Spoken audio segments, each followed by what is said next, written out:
Okay. పరిశుద్ధమైన తండ్రి మీకు వందనాలు తండ్రి. ఇక్కడ కూర్చున్న మేమందరము కూడా మీ పిల్లలము, మీ దాసులము. ఇక్కడ ఎవరైతే నీ సన్నిధికి నీ మాటలు వినడానికి వచ్చారో, ఎవరైతే నీ మాటలు విని ఈ లోకాన్ని జయించాలని, నీతో కలిసి జీవించాలని ఎవరైతే ఒక దృఢ నిర్ణయం తీసుకుని ఉన్నారో, నీతో కలిసి ఎవరైతే యేసయ్య నీతో కలిసి ఎవరైతే నడవాలనుకుంటున్నారో, నీ చిత్తం ఎవరైతే చేయాలనుకుంటున్నారో అలాంటి వాళ్ళందరినీ జ్ఞాపకం చేసుకోండి. లోకము శాశ్వతమైంది కాదు, లోకము ముగించిపోబోతుంది, ఈ లోకాశలు గతించిపోతాయి. కానీ నీ చిత్తము చేయవాడు నిరంతరము నిలిచినటువంటి మాట పరిశుద్ధ గ్రంథంలో రాయబడిందయ్యా. నీ చిత్తం ఇక్కడ ఇప్పుడు జరుగునుగాక. నీ ఉద్దేశాలు, నీ ప్రణాళికలు, నీ ప్రాసెస్ ఇక్కడ, నీ ఆత్మ కార్యాలు ఇక్కడ ఏదైతే నువ్వు కలిగి ఉన్నావు ఇప్పుడు అవి జరుగునుగాక. నీ నామానికి మాత్రం మహిమ తెచ్చుకోమని మీ పాత్రులుగా, మీ దాసులుగా మేమందరము ఒక ఒట్టివారము మట్టివారం అంతే. సమస్త ఘనత నీ నామానికి, యేసు నామానికే చెల్లించుకోమని అడుగుతున్నాం తండ్రి. ఆమేన్, ఆమేన్. హల్లెలూయా. గడిగా చెప్దాం హల్లెలూయా. దేవుడు నమ్మకమైన దేవుడు. నమ్మకమైన దేవుడు అండి కాదా? దేవుడు ఈరోజు చెప్పమన్నటువంటి ప్రసంగానికి మనకి ఓర్పు గురించి మాట్లాడడం. ఓర్పు అనేది చాలా అవసరం. అవునంటారా కాదంటారా? చెప్పండి గట్టిగా. ఓర్పు మనిషికి లేకపోతే మనిషి భూమి మీద బతకడానికి ఇష్టపడ్డ. ఫస్ట్ ఆఫ్ ఆల్ నాకు ఓర్పు అనేది ఎవరిలో అయితే ఉండదో, ఓర్పు అనేది ఎవరైతే ఓర్చుకోవడానికి ఇష్టపడరో వాళ్ళు నిజంగా జీవితాన్ని భూమి మీద జీవించడానికి ఇష్టపడరు. చనిపోవాలి, ముగించుకోవాలి వాళ్ళ జీవితాన్ని. నాకు ఈ జీవితం నాకు నచ్చట్లేదు, నేను ఓర్చుకోలేకపోతున్నాను, నా వల్ల కాదు, ఇంకా నేను ముగించుకోవాలనుకుంటున్నాను అని చాలా మంది ఓర్చుకోలేకే సూసైడ్ అటెంప్ట్ చేయాలనేటువంటి నిర్ణయాన్ని తీసుకుంటారు. పని బాగా ఒత్తిడైతే ఓర్చుకోలేరు, పని మానేస్తారు. ఏంటి వాళ్ళు ఏదైనా దేవుడిని అడిగితే అది ఇంకా దేవుడు జవాబు ఇవ్వకపోతే కొంచెం ఆలస్యం అయ్యేటప్పటికి ఓర్చుకోలేరు. వెంటనే దేవుడి మీద సనిగి దేవుడికి దూరం అయిపోతారు కొంతమంది. ఓర్పు అనేది క్రైస్తవుడిగా మనకి చాలా చాలా అవసరము. హల్లెలూయా. నువ్వు ఓర్చుకుంటేనే దేవుడు ఏదైనా చేయగలుగుతాడు. నువ్వు ఓర్చుకోకుండా నీకు నచ్చినట్టుగా నువ్వు మూవ్ అయిపోతానంటే ఆయన ఏమీ చెయ్యలేడు, చెయ్యడు కూడా. హల్లెలూయా. 9 మంత్ ఖచ్చితంగా ఒక ప్రెగ్నెంట్ ఒక స్త్రీ కన్సీవ్ అయినప్పుడు 9 మంత్ ఖచ్చితంగా బిడ్డను మోయాల్సిందే. 9 మంత్ అయిన తర్వాత ఆ బిడ్డ ఒక అద్భుతమైన జీవితాన్ని ప్రభు మనకి భూమి చూపిస్తాడు. నువ్వు బైబిల్ ఏం చెప్తుందో, నాకు వాక్యం కావాలి, నేను వాక్యాన్ని బిలీవ్ చేస్తున్నాను, బైబిల్ చెప్పింది నేను ఫాలోఅప్ చేస్తాను, బైబిల్ చెప్పింది చేస్తే నాకేమైనా లాభం ఉందా, నాకేమైనా దేవుడు సహాయం చేస్తాడంటే ఖచ్చితంగా 100% నువ్వు వాక్యాన్ని నమ్మి వాక్యం పట్టుకుని నడుస్తానంటే దేవుడు నీకు నువ్వు ఎదుర్కొంటున్న ప్రతి సమస్య నుంచి అత్యధికమైన విజయాన్ని ఇవ్వబోతున్నాడు. హల్లెలూయా. వాక్యం నీకు ఏది చెబుతుందో దాన్ని నేను బిలీవ్ చేస్తాను. నన్ను చావు కొట్టేస్తున్నాడయ్యా, లేదంటే నన్ను భయంకరంగా తిడుతున్నాడు, నాకు చాలా మానసికమైన ఒత్తిడి వస్తుంది, నాకు ఈ మానసిక ఒత్తిడి ఎందుకు, నాకు నా వల్ల అవ్వట్లేదు, నేను కొనసాగలేకపోతున్నాను, ప్రార్థన చేసుకోలేకపోతున్నాను, బైబిల్ చదవలేకపోతున్నాను, కనీసం ప్రేమగా మాట్లాడలేకపోతున్నాను, నాకు ఎందుకు ఇంత ప్రెజర్ వస్తుందంటే బైబిల్ చెప్పింది ఓర్చుకో. ఏం చెయ్యి? ఓర్చుకో. హల్లెలూయా. నువ్వు ఓర్చుకో. లైట్ ఏమైనా వేస్తారా? లైట్ అది ఆఫ్ లో ఉంది. ఓకే. హెబ్రీయులు రాసిన పత్రిక Hebrew chapter verse 10 verse 26. Hebrew chapter 10 verse 36. హెబ్రీయులు రాసిన పత్రిక 10వ అధ్యాయము 36వ వచనం. మీరు దేవుని చిత్తము నెరవేర్చిన వారే. మళ్ళీ చెప్తున్నా, నేను దేవుని చిత్తం చేయాలి, నేను దేవుళ్ళు నిల్చుండాలి, దేవుని కొరకు సాక్షిగా ఉండాలి, దేవుడు నన్ను బ్లెస్ చేయాలి, దేవుడు నన్ను వాడుకోవాలి, దేవుడు నన్ను ఆశీర్వదించాలి, దేవుడు నన్ను అభిషేకించాలి, దేవుడు నాకు పరిశుద్ధాత్మను ఇవ్వాలి, దేవుడు నన్ను హెచ్చించాలి. ఇలాంటి కోరికలు ఎవరికైతే ఉన్నాయో వాళ్ళు ప్రతి ఒక్కళ్ళు కూడా ఏం చేయాలంటే దేవుని చిత్తము నెరవేర్చిన వారై వాగ్దానము పొందు నిమిత్తం మీకు ఓర్పు అవసరం. ఒరిమి అవసరమైంది. ఏం అవసరమైందమ్మా? ఒరిమి అవసరమైంది. ఓర్చుకోగలుగుతున్నాం ఈ రోజున. మనం ఓర్చుకోవాలంటే మనకు చాలా బాధ అయిపోతుంది. ఈ రోజున అంత ఫాస్ట్ ఫుడ్ అయిపోయింది. బయటికి వెళ్తే చాలు కదా, మనకి ఇమీడియట్లీ మనీ పే చేస్తే జస్ట్ సెకండ్లు ఇచ్చేస్తాను, టపా నోటేసేస్తాను. ఇదివరకు అలా ఉండేది కాదు. ఇదివరకు అలా ఉండేదండి. ఇదివరకు అలా ఉండేది కదా. అమ్మ అన్నం ఉండేదా అలా కాసి కూర్చునేవారు. కానీ ఇప్పుడు అలా కాదు కదా. అమ్మ అన్నం పెట్టవా మానే వెంటనే ఓకే చేసుకున్నారు, 2 నిమిషాలు వచ్చేస్తుంది సార్ అని. ఆడు ఒక 20 రూపాయలు కానీ తీసుకుని వెంటనే ప్లేట్లో పెట్టుకుని తినేస్తున్నాడు. అంటే మనిషి ఓర్చుకోలేకపోతున్నాడండి ఈ రోజున. ఓర్చుకుంటే దేవుడు ఏం చేస్తాడు తెలుసా? చూడండి, దాని పై వచ్చిన ఒకసారి మీరు చూడండి, ఒకసారి 35. కాబట్టి మీ ధైర్యంను విడిచిపెట్టద్దు, దానికి ప్రతిఫలం ఒక గొప్ప బహుమానం, ఒక గ్రేట్ రివార్డ్. అంటే ఒక గ్రేట్ రివార్డ్ అని ఉందండి ఇంగ్లీష్లో. ఒక గ్రేట్ రివార్డ్ అంట దేవుడే మీకు ఇస్తాడట. మీరు ఓర్చుకున్నందుకు ఏమిస్తాడు మీకు? చెప్పండి, ఏమిస్తాడు?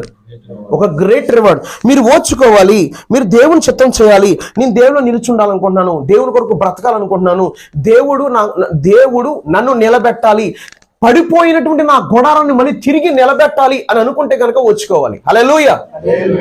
పతనం అయిపోద్ది, లేదా క్లోజ్ అయిపోద్ది, ఇంకా డోర్ క్లోజ్ అయిపోద్ది, నా జీవితం ఎక్కడ తాగిపోద్ది అనుకుని చాలా మంది డిప్రెషన్లోకి లోనైపోతారు.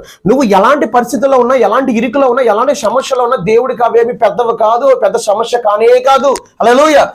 సెకండ్ లో దేవుడు నీ పరిస్థితిని మార్చేయబోతున్నాడు. సెకండ్ లో దేవుడు నీ పరిస్థితిని మార్చేయబోతున్నాడు. ఆమేన్. సెకండ్ లో ఆయన నీ పరిస్థితి మార్చేయబోతున్నాడు. నువ్వు ఓర్చుకోవాలట. మరి నువ్వు ఓర్చుకుంటావా? బైబిల్లో ఎక్కడైనా ఇలా ఉందండి ఓర్పు గురించి నాకు చాలా పర్టికులర్ గా కనబడితే నేను ఇంకా నమ్ముతాను పాస్టర్ గారు. అంటే రోమిల్ రాసిన పత్రిక రోమన్ చాప్టర్ 5, రోమన్ చాప్టర్ 3:5 నాన్న. రోమిల్ రాసిన పత్రిక 5వ అధ్యాయం ఒకసారి చదవండి. రోమిల్ రాసిన పత్రిక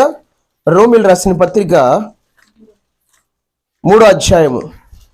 రోమిల్ రాసిన పత్రిక 5వ అధ్యాయము 3వ వచనం 4వ వచనం చదువునాన్న. చదువునాన్న. ఎస్ ఎస్ ఎస్ ఎస్ చాలా చెల్లి. అంతేకాదు శ్రమ ఓర్పును, ఓర్పు పరీక్షను, పరీక్ష ఏమిస్తుందండి? నిరీక్షణ. ఎందుకనగా ఈ నిరీక్షణ మనల్ని సిగ్గుపరచదు అనేటువంటి మాట చూస్తే, శ్రమల యందు అతిశయపడదు అనేటువంటి మాట అపోస్తలుడైనటువంటి పౌలు సంఘానికి పత్రిక రాస్తూ, మీకు విషయం తెలుసా, ఈ పత్రికలు రాసినటువంటి సంఘాలు ఎక్కడెక్కడైతే ఉన్నాయో, ఉదాహరణకి ఈ రోమిల్ రాసిన పత్రిక కనుక మనం చూస్తే కనుక వాళ్ళు ఎలాంటి పరిస్థితులు ఎదుర్కొంటున్నారు, ఆ సంఘస్థులు ఎలాంటి ఇబ్బందులు ఉన్నారు, వాళ్ళకు తగ్గట్టుగానే పరిశుద్ధాత్మ దేవుడు రాయించడం అది మనకు కూడా వర్తిస్తుంది. అయితే అంతేకాదు శ్రమ ఓర్పేమో పరీక్ష, ఈ పరీక్ష ఏమో నిరీక్షణ కలగజేస్తుంది. శ్రమల యందు మనం అతిశయపడదు అనేటువంటి మాట. శ్రమల యందు అతిశయపడదు అని బైబిల్ చెప్తుంది. ఏం చేయాలంటండి? అతిశయపడతామంట. అతిశయపడాలంట మనం. ఈ శ్రమ ఎందుకు వచ్చింది, నాకు నా వల్ల కాదు, దీనివల్ల నేను కొనసాగలేకపోతున్నానంటే దేవుడు గ్రంథం ఏం చెప్తుందంటే శ్రమల యందే మనం అతిశయపడదుము అని ఉంది బైబిల్లో. హల్లెలూయా. ప్రతి ఒక్కరికి శ్రమ వస్తుంది. ప్రతి ఒక్కరికి శ్రమ వస్తుంది. ఏమొస్తుందండి? శ్రమ వస్తుంది. నీకు దేవుడు నేను చూస్తూ కూడా వదిలేడు, కానీ ఈ శ్రమ తర్వాత నీకు ఏమొస్తుందంటే ఒక దీవెనకరమైనటువంటి ఆశీర్వాదము, నిన్ను హెచ్చించే విధానము. చూడండి, దానియేలు సింహాల బోన్లోకి వెళ్ళిన తర్వాత అతని జీవితం మారింది. షడ్రక్ మెషక్ అబేద్నెగోలు అగ్నిగుండానికి వెళ్ళిన తర్వాత వాళ్ళ జీవితం మారింది. యోసేపు చెరసాలకు వెళ్ళిన తర్వాత అతని జీవితం మారింది. దావీదు అభిషేకించబడిన తర్వాత పారిపోయి గుహల్లో దాక్కుని తినడానికి తిండి లేకపోయినా సరే ఓపిక పట్టినప్పుడు, ఓర్చుకున్నప్పుడు అతను సింహాసనం మీద కూర్చున్నాడు. హల్లెలూయా. ఇలా ప్రతి వ్యక్తి జీవితంలో కూడా ఒక శ్రమ అనేది ఉంటుంది. ఆ శ్రమ తర్వాత ఒక అద్భుతమైన ఆశీర్వాదకరమైనటువంటి జీవితాన్ని దేవుడు ఇవ్వగలిగాడు. మనం కూడా గుర్తుపెట్టుకోవాలి, ఈ శ్రమ శాశ్వత కాలం ఉండదు, జీవితకాలం ఉండదు. మన జీవితాంతం కూడా ఇదే శ్రమతో, ఇదే వేదనతో మన జీవితం ఉంటుందని ఎప్పుడు మనం అనుకోకూడదు, ఊహించుకోకూడదు కూడా. హల్లెలూయా. దేవుడు ఏం చేస్తాడంటే ఈ శ్రమ తర్వాత ఒక దీవెనకరమైన, ఆశీర్వాదకరమైనటువంటి, మేలుకరమైనటువంటి ఉన్నతమైన స్థితి దేవుడు ఇస్తాడండి. హల్లెలూయా. దేవుడు నిన్ను చూస్తున్నాడు, నిన్ను పట్టించుకుంటున్నాడు. నీ వేదన, నీ స్థితి అంతా గమనించి దేవుడు డిసైడ్ చేస్తున్నాడు. నీ థాట్స్ అన్ని కూడా గెస్ చేస్తున్నాడు దేవుడు. నువ్వు ఎలా నిలబడుతున్నావు, నువ్వు దేవుని కొరకు ఒక బలమైనటువంటి పాత్రగా నిలబడాలనుకున్నప్పుడు, దేవా నాకు ఎన్ని ప్రెజర్ వచ్చినా, ఎంత శోధన వచ్చినా, ఎంత పరీక్ష వచ్చినా నేను నీ కొరకు నిలబడతాను, నేను నీ కొరకు సాక్ష్యం ఇవ్వాలనుకున్నాను. దేవుడు నీ కొరకు ఒక నిర్ణయాలు తీసుకుంటాడు. దేవుడు నిన్ను ఏం చేస్తాడంటే నువ్వు ఎక్కడైతే ఉన్నావో అక్కడ కాదు, నిన్ను అనేకుల ముందు తీసుకొచ్చి తన సాక్షి మహిమార్థమే వాడుకుంటాడు. హల్లెలూయా. హల్లెలూయా. ఒకరోజు ఒక అమ్మాయి ఒక ఆయన వివాహం చేసుకుంది. అయితే ఆ అమ్మాయికి యేసే గురించి తెలిసిన తర్వాత కూడా వాళ్ళ ఫ్యామిలీ మెంబర్స్ అందరూ పడిపోయి చిన్న వయసులో వివాహం చేస్తాడు. ఆయనకి ఒక మైండ్ డిస్టర్బెన్స్ అయిపోయింది. అప్పుడప్పుడు చెత్తగా బాధేస్తాడు అనమాట. భార్యని పట్టుకుని నిజంగానే బాధేస్తాడు. ఏది ఉంటే అది బాధేస్తాడు అనమాట. అలా కొడతానే ఉంటే ఈదిలో వాళ్ళందరూ అలాగా చక్కగా చూసేవారంట, ఎవరో చెడ్డుపడేవారు కదా, చెత్తగా బాధేసేవాడంట. అలాగే ఆ అమ్మాయి అంత దెబ్బలు కొడుతున్నా దేవుళ్ళు ఎదుగుతుంది, ప్రార్థన చేసుకుంటుంది, చర్చికెళ్ళి వాక్యం చెప్తుంది, డ్రమ్స్ కూడా వాయిస్తుంది. చూశాడు, నువ్వేమన్నా మగవాడు అనుకుంటున్నావు, చర్చికెళ్ళి డ్రమ్స్ వాయిస్తున్నావు, వాక్యం చెప్తున్నావు, ఈ పట్టు కనుక నువ్వు చర్చికెళ్ళి వాక్యం చెప్తే నేను గొడ్డలు ఇచ్చి నరికేస్తాను అన్నాడంట. ఇది రియల్గా జరిగినటువంటి సాక్ష్యం. వార్నింగ్ ఇచ్చాడు. వార్నింగ్ ఇస్తే తను ఏమాత్రం ఆ శ్రమకి భయపడకుండా ధైర్యంగా వెళ్ళి వాక్యం చెప్పి ఇంటికి వచ్చి పడుకుంది. భర్త ఏదైతే చెప్పాడో ఆ గొడ్డలు తీసుకుని నరకడం మొదలుపెట్టాడు. నరకడం మొదలుపెట్టిన తర్వాత ఆమెని నరికేసి బయటికి వెళ్ళిపోయాడు. అందరూ ఏమనుకుంటున్నారంటే ఎప్పుడు కొడతా ఉంటాడు కదా, ఈ మామూలు కేకలు అనుకుంటే, ఆ రోజు కాసేపు కేకలు అయిన తర్వాత సైలెంట్ అయిపోయింది. పీస్ అది మొత్తం సైలెంట్గా ఉంది ఆ ఇల్లంతా. సరే ఏంటి ఇప్పుడు దాకా కేకలు బట్టి ఎంత సైలెంట్ అయిపోయిందని ఆ ఇంటి పక్కల వాళ్ళు చూస్తే రక్తపు మడుగులో ఆ అమ్మాయి పడిపోయి ఉంది, ముక్కలు కొన్ని ఆ గాయాలతోటి. వెంటనే హాస్పిటల్ తీసుకెళ్తే అప్పుడు వైద్యం చేయడానికి అవకాశం లేదు. ఎందుకంటే ఆమె నడుము మీద గొడ్డలతో వేసేసాడు. నడుములో దిగిపోయింది గొడ్డలి.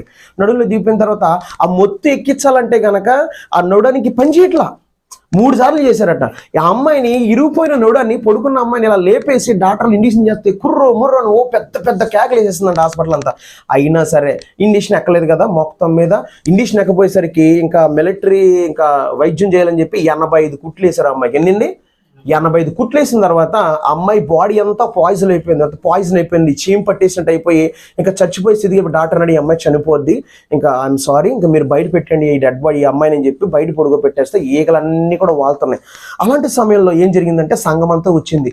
ఈ అమ్మాయి వాక్యం చెప్పింది కనుక ఈ అమ్మాయి చచ్చిపోద్దని అందరూ కూడా ఇంకా బిలీవ్ చేసి నమ్మారు కనుక, సరే నీ బిడ్డలు 2 బిడ్డలు కదా, 2 మగ బిడ్డలు కదా, ఎవరికి ఇమ్మంటావు అంటే, నేను మీకు ఏం చెప్పాను? వాక్యం చెప్పాను. వాక్యం ఏమని చెప్పాను? చచ్చిపోయిన కూడా యేసయ్య లేపుతాడని చెప్పాను. మీరందరూ నా వైపు చేసి ప్రార్థన చేయండి. యేసయ్య కంటే ప్రార్థన చేశాడు. ప్రార్థన చేసి వెళ్ళిపోయారు ఎవరికాలు. ఆ అమ్మాయి గాఢ నిద్రలోకి వెళ్ళిపోయింది. ఇంకా యేసయ్య ఆమెతో మాట్లాడడం ఆరంభించాడు. మాట్లాడి ఆమెని జస్ట్ టచ్ చేయడం ఆరంభించాడు. ఎప్పుడైతే యేసయ్య తన హస్తాలతో, పరిశుద్ధమైన హస్తాలతో ఆ బిడ్డను అలా ఎప్పుడైతే టచ్ చేశాడో, ఆమె బాడీలో ఉన్న ప్రతి అవయము, చెడిపోయిన అవయము కూడా మళ్ళీ చిన్నపిల్లడు వల్లే మొత్తం మారిపోయింది. హల్లెలూయా. వెంటనే ఆ అమ్మాయిలో మార్పు వచ్చింది. డాక్టర్ చూశాడు, లెగిస్తుంది, నుంచుంది. ఏంటి రెప్కా, ఏమైంది? దేవుడు వచ్చాడు, స్వస్థపరిచాడు. భయపడకము, నిన్ను విమోచించిన రెప్కా నాతో మాట్లాడాడండి. యేసయ్య నేను స్వస్థపరిచాడా? దేవుడిని స్వస్థపరిచాడా? దేవుడే నేను స్వస్థపరిచి నేనెందుకు నీకు వైద్యం చేయకుండా ఉండాలి? నేను వైద్యం చేస్తాను పదని చెప్పి వైద్యం చేశాడు. ఈ రోజుకి ఇప్పటికి ఆ అమ్మాయి సజీవ లెక్కలు అద్భుతమైన సేవ కాకినాడలో చేస్తుంది. హల్లెలూయా. ఆనాడు ఆ శ్రమ వచ్చుకోకపోతే ఆ తర్వాత ఏం జరిగింది తెలుసా? మీకు అద్భుతమైన సాక్ష్యం. ఆ గొడ్డలు నరికిన తర్వాత ఆమె దేవుడు స్వస్థపరిచిన తర్వాత ఒక రోజు ఇంటికాడ ఉంటే పిలుస్తున్నాడంట ఆమెని.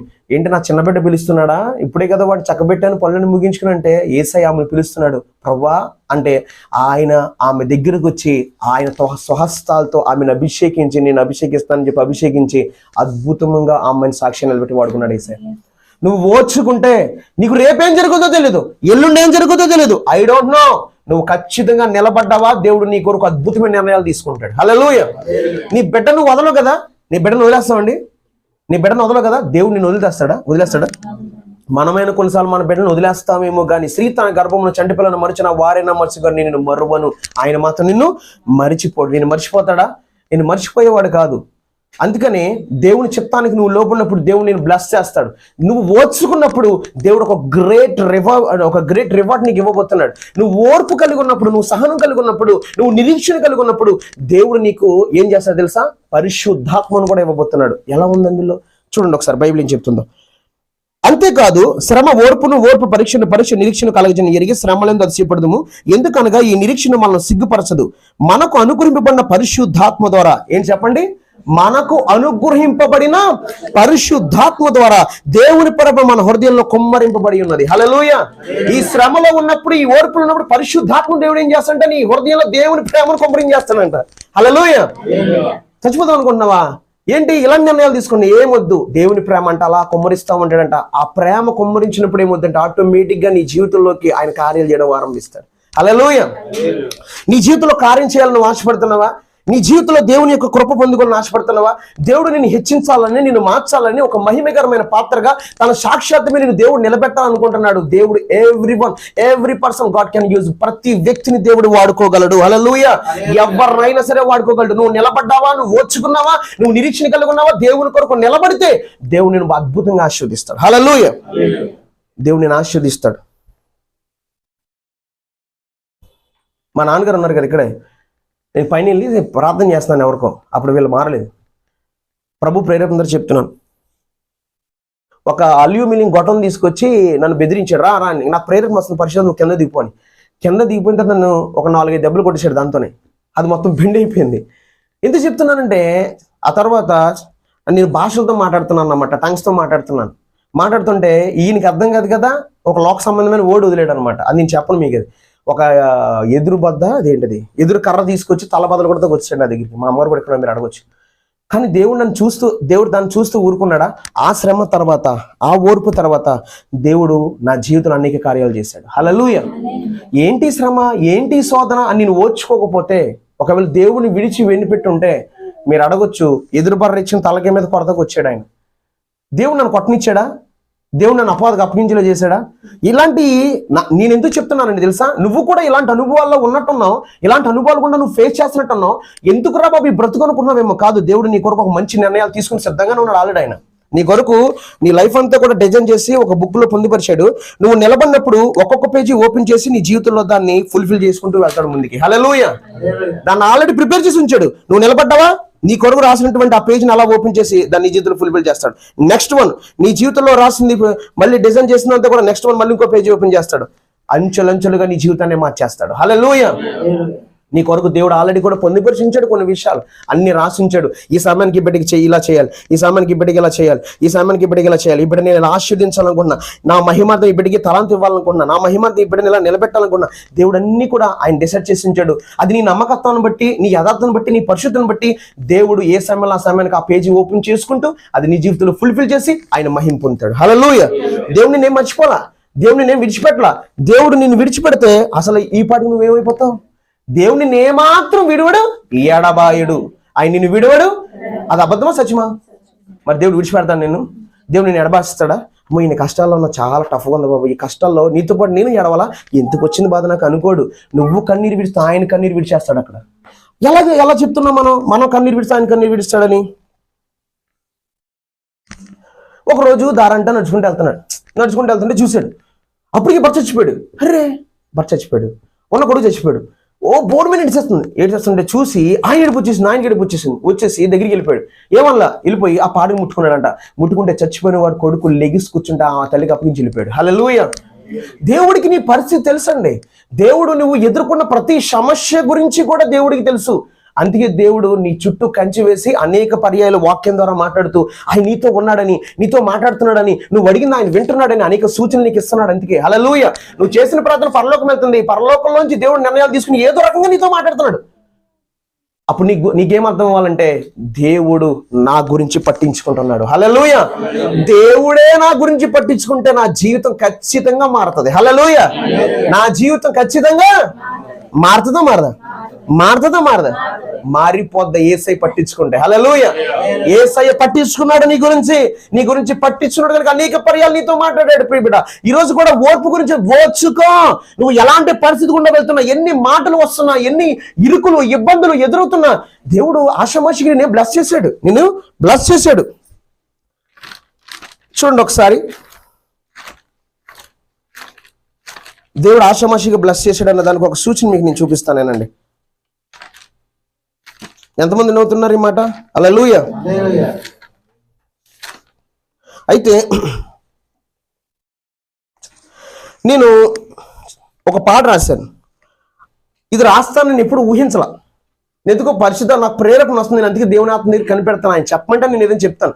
మనం ఎప్పుడు గొప్ప కోసమో, మనం ఏదో పేరు పక్కే సంబంధించి ఎప్పుడు మన నోటంటే రాకూడదు. అది మనకి ఆశీర్వాదం కాదండి. హల్లెలూయా.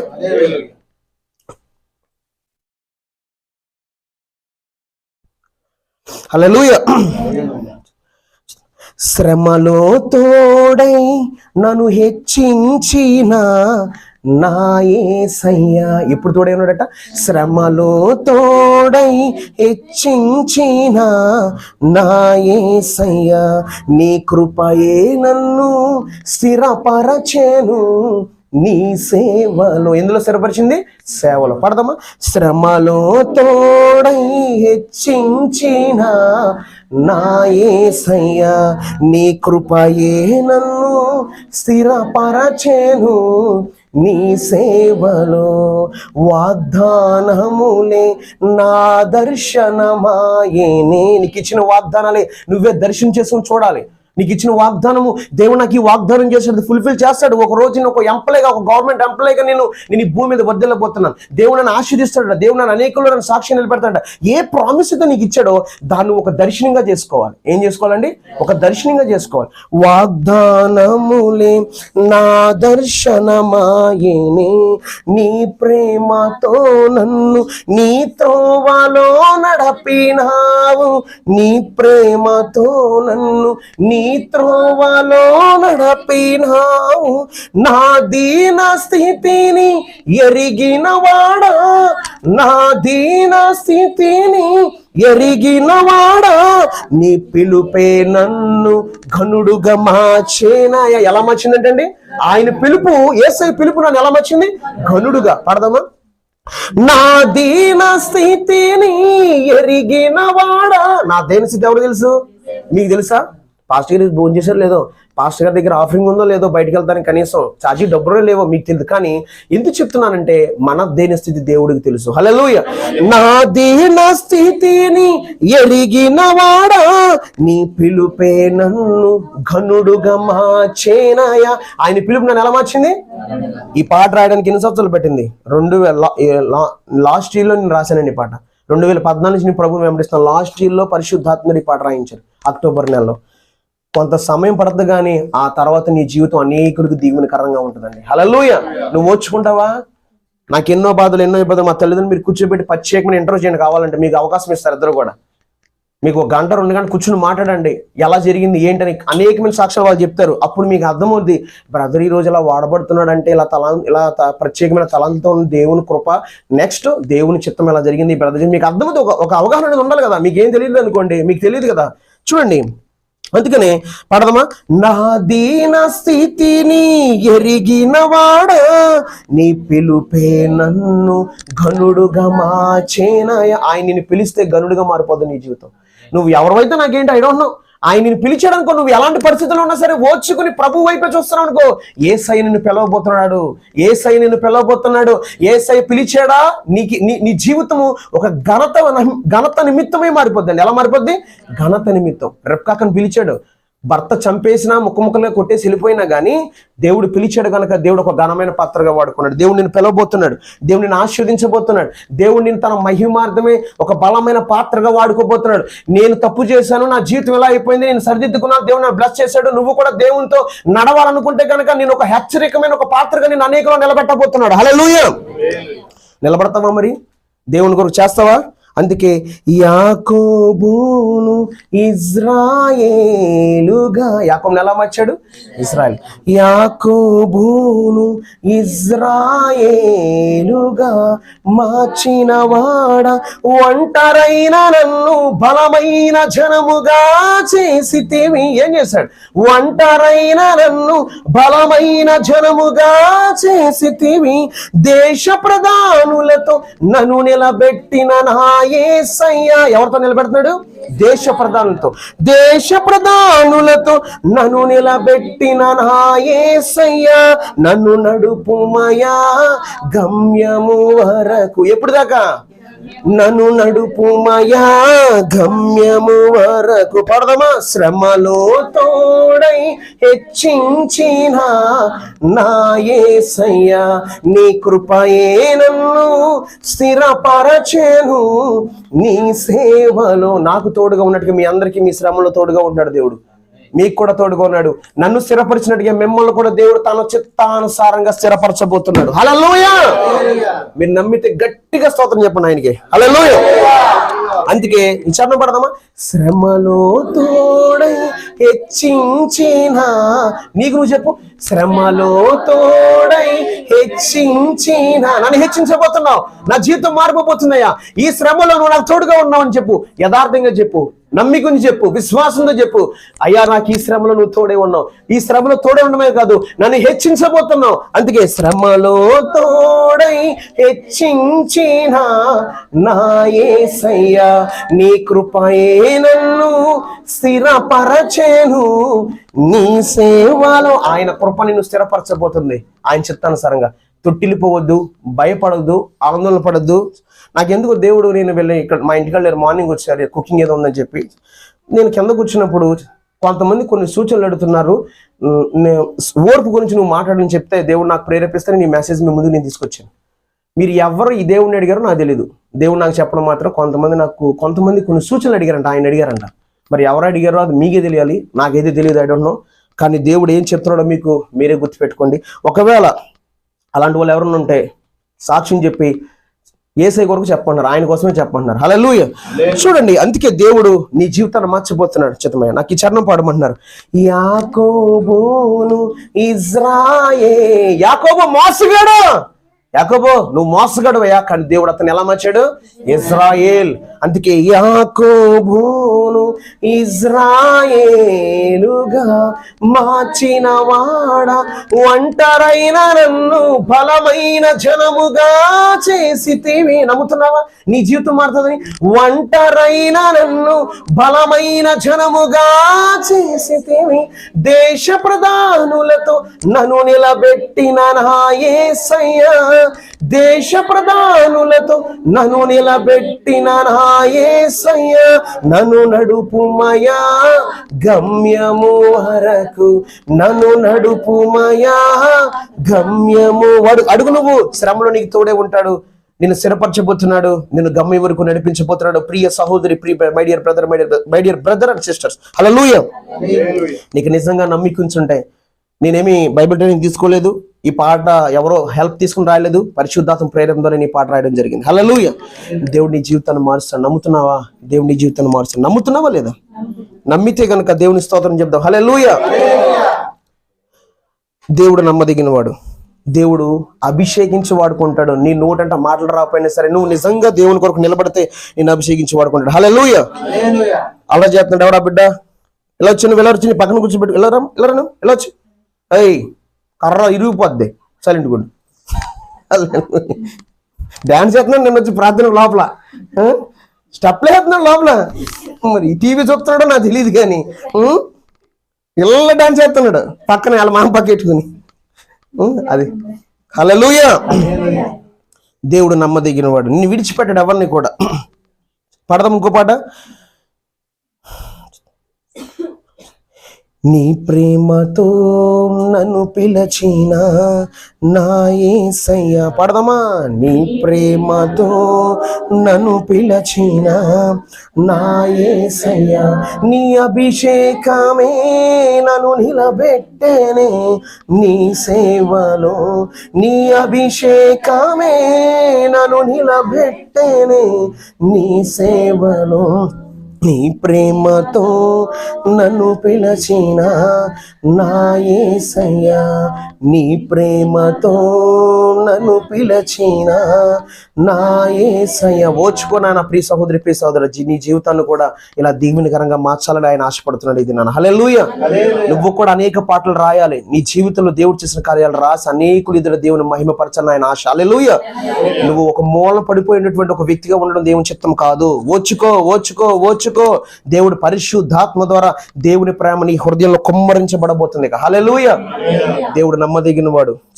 సౌలును విడచి దావీదును, సౌలును విడచి దావీదును కోరుకున్న ప్రేమ నా ఎడల చూపితివా నా యేసయ్యా, నా ఎడల చూపితివా నా యేసయ్యా, విస్తారమైన నీ కృపతో నన్ను నింపితివే, విస్తారమైన కృపతో నన్ను నింపితివే, మనిషిని పాటే జాలరిగా నన్ను మార్చితివే, మనిషిని పాటే జాలరిగా నన్ను మార్చితివే, నీ ప్రేమతో నన్ను పిలచిన నా యేసయ్యా, నీ ప్రేమతో నన్ను పిలచిన నా యేసయ్యా. ఓచుకుంటే నీ జీవితం కూడా దీవెనకరంగా ఉండబోద్ది. దీని వెనకాల చాలా ప్రయాసం ఉంది.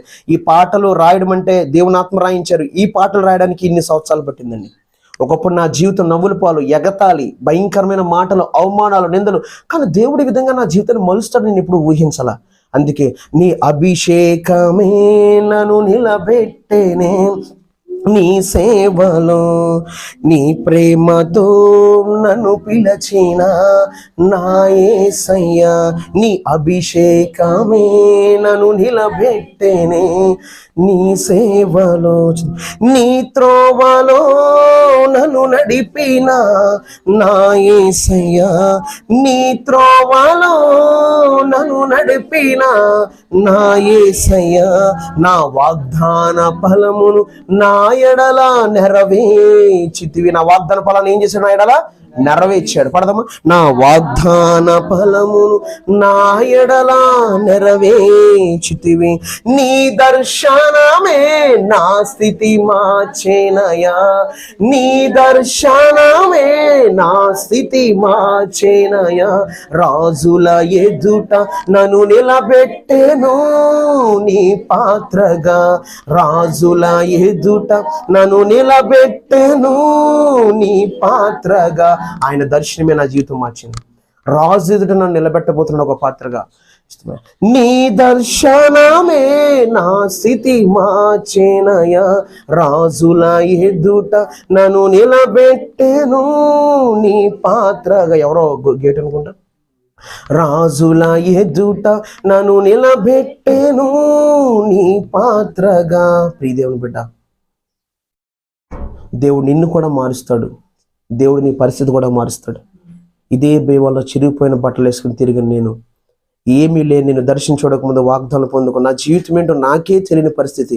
కానీ దేవుడు ఈ రోజున ఈ విధంగా నన్ను దేవుడు స్థిరపరిచి ఆశీర్వదిస్తాడు, మీ ముందు నిలబడతాను ఇప్పుడు కూడా ఎక్స్పెక్ట్ చేయలేదు. హల్లెలూయా. నువ్వు ఓచుకుంటే, నువ్వు నిలబడితే, నువ్వు సహించుకుంటే దేవుడు నీ జీవితంలో ఏం చేస్తాడో ఏం చేయబోతుందో నాకైతే తెలియదు, కానీ తన చిత్తానుసారంగా చేసి తన నామ మహిమార్థమైన సాక్షిగా నిలబెడతాడు. హల్లెలూయా.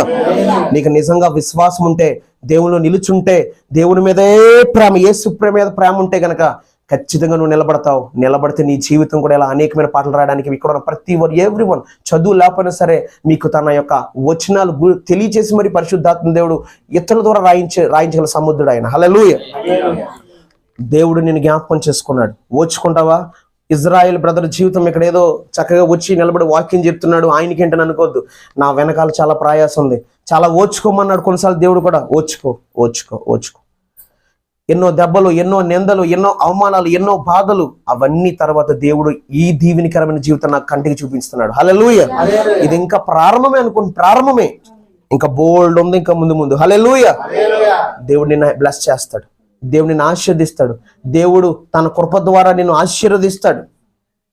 దీనుడైన నన్ను ఆశీర్వదించిన యేసయ్యా, ఎక్కలేని కొండకు ఎక్కించిన యేసయ్యా, దీనుడైన నన్ను ఆశీర్వదించిన యేసయ్యా, ఎక్కలేని కొండకు ఎక్కించిన యేసయ్యా, నా ఎడల నీవు చూపిన విస్తారమైన నీ కృపను, నా ఎడల నీవు చూపిన విస్తారమైన నీ కృపను మరువగలనా నీ కార్యములను నా యేసయ్యా, మరువగలనా నీ కార్యములను నా యేసయ్యా. పడదమా?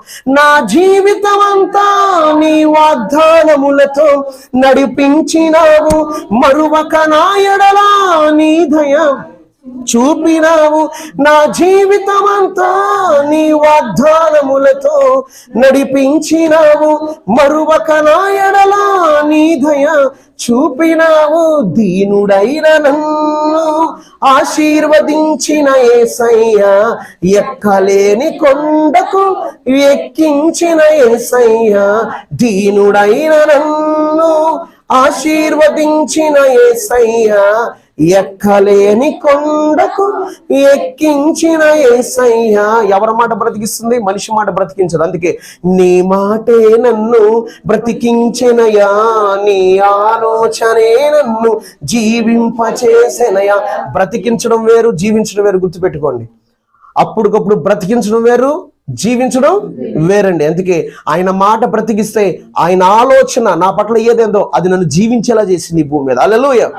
నీ మాటే నన్ను బ్రతికించినయా, నీ ఆలోచనే నన్ను జీవింపచేసినయా. మనిషి మాటే నన్ను కృంగదీసిన, నీ మాటే నన్ను లేవనెత్తెనయా. మనిషి మాటే నన్ను కృంగదీసిన, నీ మాటే నన్ను లేవనెత్తెనయా. నీ మాటే నన్ను లేవనెత్తెనయా, మాటే నన్ను లేవనెత్తెనయా. ఆయన మాట లేవనెత్తేస్తుంది. మనుషులు ఎన్ని కుట్రలు పొందినా నువ్వు ఆయన మాట వింటే ఆయన నేను లేవనెత్తేస్తాడు, ఆయన నేను లేవనెత్తాడు. ప్రియ సహోదరి, ప్రియ సహోదరా, నీకు విశ్వాసం ఉంటే దేవుని దగ్గర ఒక్కసారి కనిపెట్టు. Yes Lord, I can believe it. నేను నమ్ముతున్నాను, నువ్వు నమ్మిన ఎడల ఆయన మహిమని ఖచ్చితంగా చూపిస్తాడమ్మా మీ జీవితంలో. You cannot believe, very dangerous. నువ్వు నమ్మకపోతే చాలా ప్రమాదం. యేసయ్య దగ్గరికి వస్తే నమ్మికుంచాల్సిందే, నమ్మాల్సిందే. యేసయ్యకి అసాధ్యమైనది ఏది లేదు. యేసయ్యకి సమస్తము సాధ్యమే. ఉన్నవి లేనట్టుగాను, లేని ఉన్నట్టుగాను చేయగల సమర్థుడు. హల్లెలూయా. ఒక సాక్ష్యాన్ని విన్నానండి, ఒక సాక్ష్యాన్ని విన్నాను. ఒక అన్ని జనులు, దేవుని ఎరగని కుటుంబం, అతనికి హెచ్ఐవి ఉందట. హెచ్ఐవి చిన్న వయసులోనే. దేవుడు అతనికి ఒక వాగ్దానం చేశాడంట ఒక బిడ్డ ద్వారా, నీకు హెచ్ఐవి నార్మల్ వస్తుంది అన్నాడట. నా సాక్ష్యాన్ని విన్నా, నాకు తెలిసిన వాళ్ళ సహోదరి వాళ్ళు చెబితే, తర్వాత కొన్ని దినాలకి వెళ్ళి టెస్ట్ చేయించుకుంటే ఈలోపు యాక్సిడెంట్ అయింది. యాక్సిడెంట్ అయినప్పుడు ఏదో బ్లడ్ టెస్ట్ చేయించుకుంటే హెచ్ఐవి లేదని చూపిస్తుందంట. హల్లెలూయా. ఇదేంట్రా బాబు హెచ్ఐవి లేదని చూపిస్తున్నాను. మళ్ళీ ఇంకో హాస్పిటల్కి వెళ్ళి మళ్ళీ టెస్ట్ చేయించుకుంటే హెచ్ఐవి లేదని చూపిస్తుందంట. మళ్ళీ వెళ్ళాడంట ఇంకో చోటకి, హెచ్ఐవి లేదని చూపిస్తుందంట. దేవుడు ఆ బిడ్డకి ఒక వాగ్దానం చేశాడు, నీకు నేను హెచ్ఐవి నార్మల్ ఇస్తాను. ఎవరిస్తాడంట, నార్మల్ ఇచ్చాడు. వివాహం అయిపోయింది ఇప్పుడు ఆల్రెడీ. హల్లెలూయా. నాకు తెలిసిన వాళ్ళు టెస్ట్ మని షేర్ చేసుకున్నప్పుడు నేను చాలా సంతోషిస్తున్నాను. నాకు ఒక సిస్టర్ తెలుసు అనమాట, ఆ బిడ్డ కూడా ప్రవచిస్తుంది. ఆ బిడ్డ కూడా రాయిల్లో ఉంటారు వాళ్ళు. ఆ బిడ్డ సాక్ష్యం పంచుకుంది, ఇలా జరిగింది బ్రదర్ అని. దేవుడికి అసాధ్యమైనది ఏది లేదు. హల్లెలూయా. దేవుడి సమస్తము సాధ్యమే. దేవుడి నమ్మికుంచు. మరణకరమైన రోగాన్ని లేకుండా చేస్తే నీ చీకటి బ్రతుకుని, నీ ఏడుపును కూడా మార్చే దేవుడిని కలిగి ఉన్నాను, గుర్తుపెట్టుకో. హల్లెలూయా. నీ చీకటిని, నువ్వు ఏడుస్తున్న ప్రతి బాధని కూడా ఆయన మార్చగలడు. నీ పరిస్థితి అంతా కూడా నార్మల్ చేసేయగలడు. నువ్వు నమ్మితే. ఈ రోజున వాక్యం ద్వారా నువ్వు ఏం నేర్చుకున్నావు? నేను పెద్ద ప్రసంగం ఏం చేయలేదు. ఈ రోజున దేవుడు నాకు ఇచ్చినటువంటి కృపను బట్టి అనేకమైన పాటలు ఈరోజు పాడడానికి కృప చూపించాడు. దేవుడు నీ జీవితంలో కూడా ఆయన కార్యాలు చేయాలని ఆశపడుతున్నాడు. హల్లెలూయా. నువ్వు ఓర్చుకుంటేనే, నువ్వు సహించుకుంటేనే, నువ్వు నిలబడితేనే ఓర్పు వెనకాల గొప్ప ఆశీర్వాదం ఆయన నీకు చూపించబోతున్నాడు నీ జీవితంలో. హల్లెలూయా. ఓర్చుకుంటారంటారా, ఓర్చుకోరా? లేదండి బాబు అనుకుంటే మరి నేను ఏం చేయలేను. మరి అది నేను ఓర్చుకుంటాను బ్రదర్ అంటే ఖచ్చితంగా దేవుడు నీ పట్ల ఆయన గొప్ప కార్యాలు చేయబోతున్నాడు. హల్లెలూయా. ఆయన నమ్మిక ఉంచండి ప్రియ దేవుని బిడ్డ. చూడండి ఒకసారి సామ్స్ 15 15వ కీర్తన ఒకసారి మనం తెద్దాం. అక్కడ కొన్ని మాటలు రాయబడి మనం చూసుకుందాం. 15వ కీర్తన 1, 2 మనం వచ్చిన మనం చదువుదాం. దావీదు కీర్తన. యెహోవా చదువునాను సార్. అతిథిగా ఉండదగిన వాడెవడు? ఈ పరిశుద్ధ పర్వతము మీద నివసింపదగిన వాడెవడు? యథార్థమైన ప్రవర్తన కలిగి. ఏ ప్రవర్తన కలిగి తర్వాత నన్ను నీతిని అనుసరించుచు హృదయపూర్వకముగా నిజము పలుకువాడే. హల్లెలూయా. ఇక నుంచి నీ జీవితం మారాలి. నువ్వు ఎంత కష్టాల్లో, ఎన్ని ఒడిదిడికుల్లో ఉన్నా, ఎంత ఓర్చుకుంటావో, నువ్వు ఆ శ్రమంలో కూడా నువ్వు ఓర్చుకుంటూ నీతిని, యథార్థతని తప్పుపోకూడదు. ఆ తర్వాత నీ జీవితంలో ఏం జరుగుద్ది? నీ జీవితంలో ఏం జరుగుద్ది అంటారు చెప్పండి? ఆ తర్వాత నీ జీవితంలో ఏం జరుగుద్ది అంటారు ఓర్చుకుంటే? అమ్మా చేస్తాడంటారా, చేయరంటారా? నువ్వు నీతి తప్పకూడదు. నువ్వు అబద్ధం అనేది నీ నోటంట పలకూడదు. నువ్వు నిజమే పలకాలి. యథార్థంగా ప్రవర్తన కలిగి ఉండాలి. ఎన్ని కష్టాలు వచ్చినా, ఎన్ని ఇబ్బందులు వచ్చినా నీ నీతిని, యథార్థత, నీ పరిస్థితి తప్పుకోకూడదు. మనిషి పడిపోవడం చాలా ఈజీ. పడిపోయినప్పుడు దేవుడు నీ కొరకు తీసుకున్న నిర్ణయాలు నీ జీవితంలోకి రావు, అవి నువ్వు చూడలేవు కూడా. నువ్వు ఎప్పుడైతే దేవుని కొరకు నిలబడతావో, ఎలాంటి శోధన వచ్చినా, శ్రమను వచ్చినా నీ నోటిన బూతులు మాట రాకుండా, దేవుని దూషించకుండా, మోకరించి ఎప్పుడైనా గుర్తుపెట్టుకోండి. ఒక శోధన, ఒక శ్రమ వచ్చినప్పుడు నువ్వు చేయవలసింది తెలుసా? కీర్తనలు పాఠం చేయాలి. వెంటనే ఇమీడియట్ ప్రార్థన చేయాలి. ఏం చేయాలి? కీర్తన, స్తుతి యాగం చేయాలి. ఎవరైతే ఈ స్తుతి యాగం చేస్తారో దేవుడు మహిమ పొందుతాడు, ఇమీడియట్లీ కార్యాలు చేస్తాడు. ఎక్కడుందన్నమాట నీకు? చూడండి 50 కీర్తన, Psalm 50:23. స్తుతియాగం అర్పించేవాడు నన్ను మహిమపరుచుచున్నాడు. చూడండి ఒకసారి. నువ్వు స్తుతించాలి దేవుణ్ణి. నీ కష్టాలు వచ్చినప్పుడు, నీకు బాధలు వస్తున్నప్పుడు, ఇబ్బందులు వస్తున్నప్పుడు, ఇరుకులు వస్తున్నప్పుడు, ఓర్చుకోలేని పరిస్థితి, అయ్యా ఏంటి నీ పరిస్థితిలో ఉన్నప్పుడు నిన్ను ఎంత ఒత్తిడికి లోన్ చేస్తున్న అపవాది మనుషుల ద్వారా నువ్వు ఆ సమయంలో దేవుని స్తుతించడం అనేది నేర్చుకోవాలి. చూడండి, స్తుతియాగం అర్పించేవాడు నన్ను మహిమపరచును ఉందంటారా, లేదంటారా? చదవండి ఎవరైనా గట్టిగా బిగ్గరగా. Next one.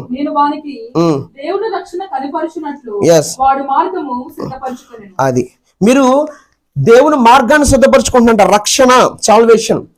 మీరు చూస్తే ముందు మీరు స్తుతిస్తుంటే మీరు దేవుని మహిమపరుస్తున్నారు. ఆటోమేటిక్ గా దేవుడు మీ జీవితాల్లో మీకు ఎదురవుతున్న ప్రతి చేదు అనుభవాన్ని, ప్రతి కష్టాన్ని కూడా ఆశీర్వాదకరంగా మారుస్తాడు. హల్లెలూయా. వాటి నుంచి మిమ్మల్ని విడిపిస్తాడు. అందుకే ఇదే సందర్భాన్ని అపోస్తులు పాటించారు. అపోస్తులు వాళ్ళు చిత్తగా బాధి, రక్తాలోచన బాధితే ఎందుకు వచ్చిన భక్తిది, ఎందుకు రా బాబు ఇంత అలా చిత్తగా బాధారు, ఏదో యేసునామమును బట్టి మేము ప్రకటిస్తుంటే మమ్మల్ని ఎందుకు కొట్టారంటే నిరుత్సాహం అనేది రానివ్వకుండా కీర్తనలు పాడారండి. ఏం చేశారు? ఏం జరిగింది అప్పుడు? వచ్చిందా? అక్కడ ఎవరికి రక్షణ వచ్చిందా లేదా? దేవుని కార్యం జరిగిందా లేదా? మరి ఇప్పటి నుంచి స్తుతిస్తారా లేదా? చెప్పండి గట్టిగా. ఏడుతో వెళ్ళి పక్కన కూర్చుని పడుకుని అలా ఏడుతానులేండి పాస్టర్ గారు, ఎందుకు వచ్చిన కూడా అలా ఉండొచ్చండి? చెప్పండి. మీరే తిన్నారు దెబ్బలు, మేము తినలేదా? చిన్నగా బాధేసేవారు మమ్మల్ని అయితే, మరి మమ్మల్ని కొట్టారు. హల్లెలూయా. పిల్లరా, ఆ దెబ్బల వెనకాల ఎంత ఆశీర్వాదం ఉందని నాకు తెలియదు, ఇప్పుడైతే దేవునికరమైన ఆశీర్వాదం నాకు ఉంది. హల్లెలూయా. దేవుడు నిన్ను కూడా పట్టించుకుంటాడు. నిన్నేం చేస్తున్నాడు చెప్పు, నేనేం చేస్తున్నాడు చెప్పండి గట్టిగా. పట్టించుకుంటాడా లేదా? మరి ఎంతమందికి కావాలి అలాగా?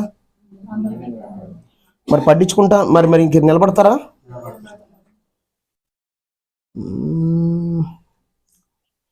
ఏ సెల్ ఫోన్లో? ఆంజనేయ గారి సెల్ ఫోన్లో తీశారండి. మనం ఇక్కడ ఈ మీటింగ్ ఏంటిది, బొండాళ్ళలో వెళ్ళాము లూథరన్ చర్చ్లో, అది మీ సెల్ నుంచి తీసింది. ఓపించండి ఒకసారి.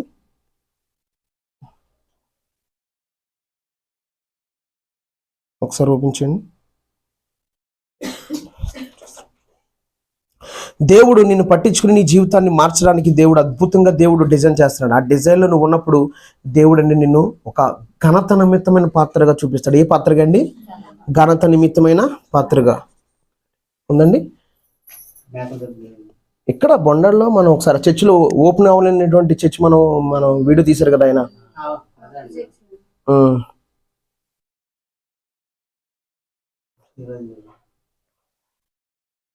ఫోటోలు ఉంది, వీడియోస్ ఉన్నాయా?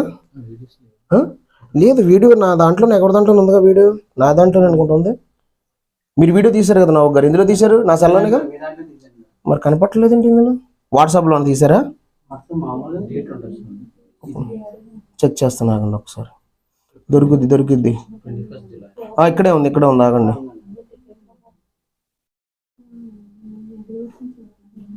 ఇదిగోండి.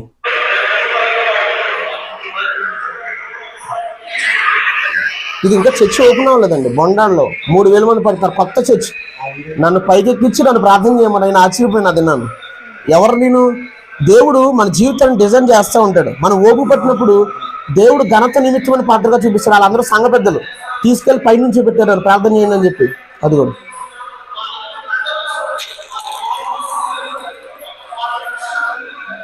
బొండాడ లూథరన్ చర్చ్ కొత్త చర్చ్ అనమాట. ఇది కడుతున్నారు, ఇంకా ఓపెన్ అవ్వలేదు. అదిగో వాళ్ళందరూ సంఘ పెద్దలు. దేవుడు ఎందుకలా నాకు ఆ స్థానం ఇచ్చాడు, పైకి వెళ్ళి ప్రార్థన చేయండి, వాళ్ళందరూ పైకి వెళ్ళి ప్రార్థన చేయండి. ఎక్కడ పైకి ఎక్కడన్నా చర్చి తాళం వేస్తారండి. చర్చి తాళం వేస్తే అప్పుడు చర్చి ఓపెన్ చేసి నన్ను తీసుకెళ్ళారు. ఎవరు నేను? మట్టి, యేసుపాదాల దగ్గర బూడిద. దేవుడు మన జీవితాన్ని ముందు నా జీవితం అనే కాదు, ఇక్కడ ఉన్న మీ జీవితాల్లో కూడా రానున్న దినాల్లో ఆయన అనేక కార్యాలు చేయడానికి సిద్ధంగా ఉన్నాడు. నువ్వు నిలబడాలి. నీ జీవితం ఎప్పుడు ఎలా ఉండిపోదు. నీ జీవితం ఎప్పుడు ఈ కష్టాల్లో, ఈ ఇబ్బందుల్లో ఉండదు. ఇప్పుడు దాకా నీకు నచ్చిన డిసిషన్ తీసుకున్నావు కనుక వాటి వల్ల నువ్వు శోధించబడుతున్నావు. ఇక్కడ నీ దేవుని దగ్గరికి వెళ్ళి నీ జీవితాన్ని పెట్టేసి, దేవా నన్ను నడిపించని అడగండి, దేవా నువ్వు నన్ను నడిపించమని అడగండి, దేవుడు నిన్ను హెచ్చిస్తాడు. హల్లెలూయా. దేవుడు నీ జీవితంలో కార్యాలు చేస్తాడు. దేవుడు నిన్ను కూడా ఒక ఘనత నిమిత్తమైన పాత్రగా ఎవ్రీవన్ దేవుడు మార్చబోతున్నాడు. నువ్వు విశ్వాసం ఉంటే, దేవుని ఎందుకు నమ్మికొస్తే ఆయన నీకు నీ శ్రమలో తోడుగానే ఉన్నాడని నమ్మితే గనక పాడదామా? శ్రమలో తోడై హెచ్చించిన నా యేసయ్య నీ కృపయే నన్ను స్థిరపరచెను నీ సేవలో. శ్రమలో తోడై హెచ్చించిన నా యేసయ్య నీ కృపయే నన్ను స్థిరపరచెను నీ సేవలో. దేవుడు మర్చిపోడు. దేవుడు నన్ను మర్చిపోలేదు, మిమ్మల్ని మర్చిపోడు. అందుకే మీకు అనేక పర్యాలు మీతో మాట్లాడుతున్నాడు. నువ్వు నిలబడు. ఈ రోజు నువ్వు చూడొద్దు, రేపేం జరుగుతుందో నీకు తెలియదు, కానీ దేవుడు నీ కొరకు దాచుంచిన మేలు ఎంతో గొప్పది. హల్లెలూయా. దేవుడు నీ కొరకు తీసుకున్న నిర్ణయాలు చాలా శ్రేష్టమైనవి ఉంటాయి. నువ్వు నిలబడ్డావా, నువ్వు ఓర్చుకున్నావా, నువ్వు సహించుకున్నావా, నీవే అనేకులకి క్రీస్తును ప్రకటించి ఒక బలమైనటువంటి పాత్రగా లక్షల ముందు, వేల ముందు నిలబెట్టేటువంటి దినాల ముందు ఉంటాయి. హల్లెలూయా.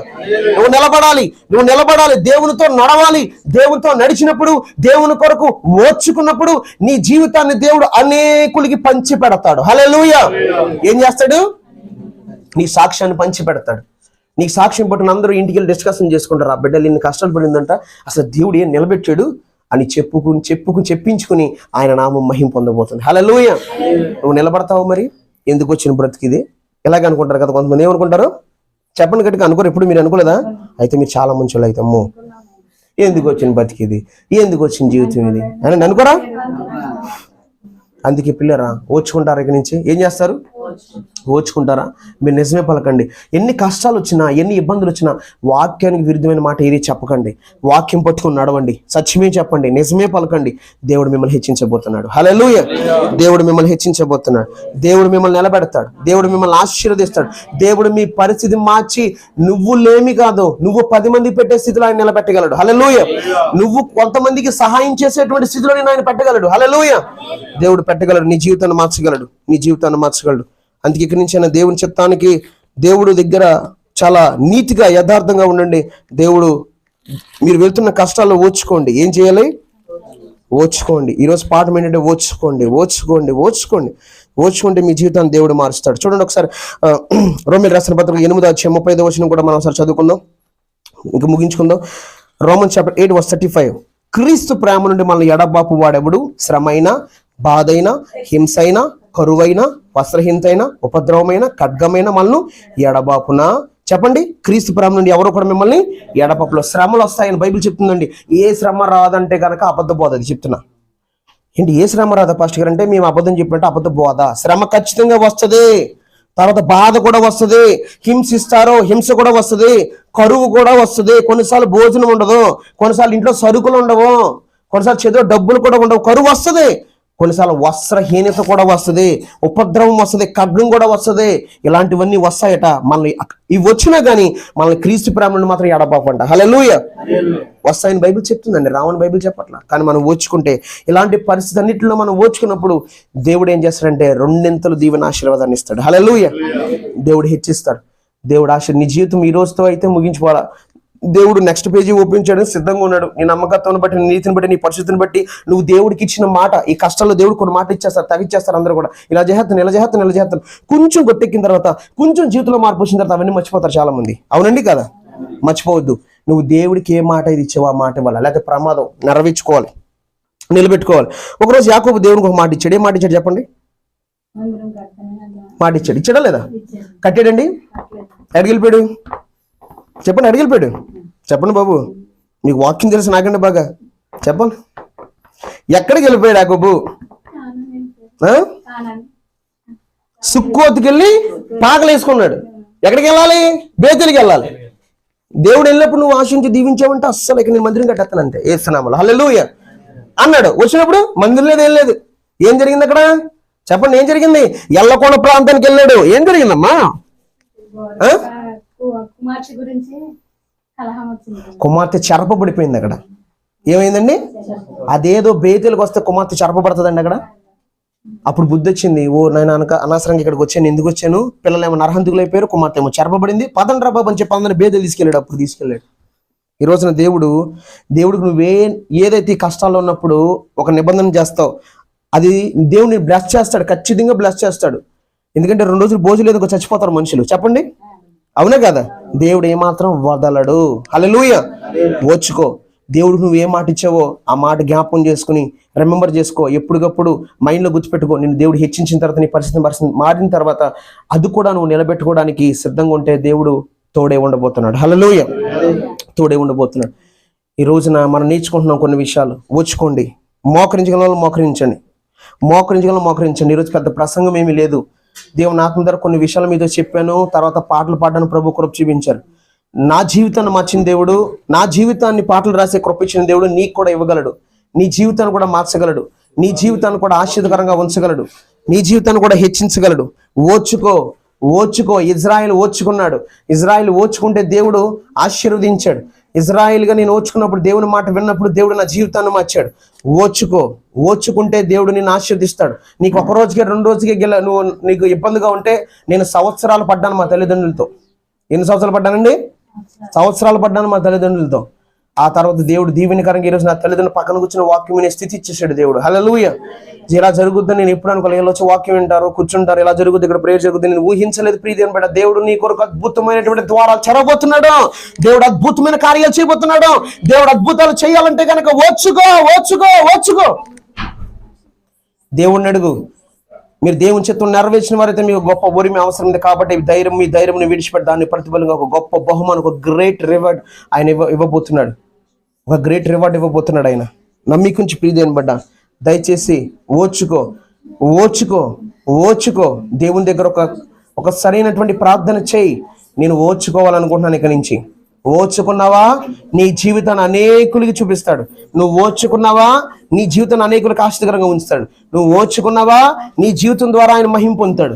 నువ్వు ఓర్చుకున్నావా, దేవుని ఆత్మ ఇచ్చి తన కార్యాలు ఈ భూమి మీద చేయడానికి సిద్ధంగా ఉన్నాడు ఆయన. నువ్వు ఓర్చుకో, ఓర్చుకో, ఓర్చుకో. ఈరోజు వాడబడుతున్న భూమి మీద వాడుతున్న ఎంతమందిలో మీరు కనుక్కుంటే వాళ్ళ సాక్ష్యాలు వింటే భయం వేస్తుంది. అమ్మో ఇలా నిలబడ్డారా, ఈ సమయంలో ఎలా ఓర్చుకున్నారు కనుక ఈరోజు దేవుడు వాళ్ళకి ఘనతనిచ్చాడు. వాళ్ళు వస్తుంటే పెద్ద పెద్ద పోస్టులు వేయబడుతున్నాయి. వాళ్ళు వస్తుంటే అనౌన్స్మెంట్ జరుగుతుంది. వాళ్ళు వస్తుంటే విశ్వాసులు పరిగెట్టుకెళ్ళి కూర్చుంటున్నారు. కారణం, ఓర్చుకున్నారు వాళ్ళు కొంతకాలం. నువ్వు ఓర్చుకుంటే నీ జీవితం మారిపోద్ది. నువ్వు ఓర్చుకుంటే నీ పరిస్థితులు మారుతాయి. నువ్వు ఓర్చుకుంటే దేవుడు నిన్ను ఆశ్చర్యించబోతున్నాడు. నువ్వు ఓర్చుకుంటే దేవుడు నిన్ను హెచ్చించబోతున్నాడు. ఓర్చుకో అంతవరకే. ఎన్ని పరిస్థితులు వస్తున్నా సరే దేవుని స్తుతించు. కష్ట పరిస్థితులు వస్తున్నా, ఇబ్బందులు వస్తున్నా, అవమానాలు వస్తున్నా, నిందలు వస్తున్నా, దేవుని స్తుతించు. పాటలు, దేవుడు నిన్ను తన ఆత్మ ద్వారా నింపి అనేకమైన పాటలు రాయించుకోగలడు. ఆయన నీకు తోడే ఉన్నాడు. శ్రమలో తోడై హెచ్చించిన నా యేసయ్య, నీ కృపయే నన్ను స్థిరపరచెను నీ సేవలో. చీకటి తర్వాత వెలుగు వస్తుంది. ఖచ్చితంగా వెలుగు వస్తుంది. యేసయ్య వెలుగై ఉన్నాడు. మన మీద ప్రకాశించబోతున్నాడు. ఆయన మహిమను చూపించబోతున్నాడు. నీ బ్రతుకు మారే దినం ముందు ఉందే. భయపడొద్దు. ఈ రోజుతో నీ జీవితం అయిపోలేదు. నీ జీవితాన్ని దేవునికి అప్పగించినప్పుడు దేవుడు నీ జీవితాన్ని తన చిత్తానుసారంగా నడిపించబోతున్నాడు. నువ్వు నమ్మికొంచు. ఆయన నడిపించబోతున్నాడు. ఓర్చుకో. ఈ ఓర్పు వెనకాల గొప్ప దీవెన, ఆశీర్వాదకరం ఆయన ఇవ్వబోతున్నాడు. హల్లెలూయా. యేసయ్య ఓర్చుకున్నాడు. మొహం మీద ఉమ్మేశారు, గుద్దారు. నిన్ను ప్రవచించింది ఎవరో చెప్పు యేసయ్య అని ఆయన యాలకులు పడుతున్నారు. ఆయన ఎందుకు మౌనంగా ఓర్చుకున్నాడు తెలుసా?